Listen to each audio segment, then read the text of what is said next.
Assalomu alaykum. Biz Sarboyev Fazil aka xonadonidamiz. Xonadonda hozirgi kunda mana tomorqalar yetishtirilmoqda.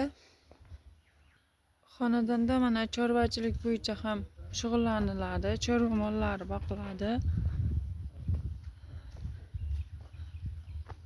Hozirgi kunda bu mollar 60-70 million oila daromadiga daromad qo'shmoqda.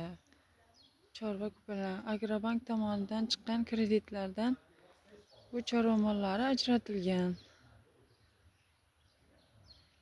Oila daromadiga daromad qo'shib, oilada 2 kishi ishli bo'lgan.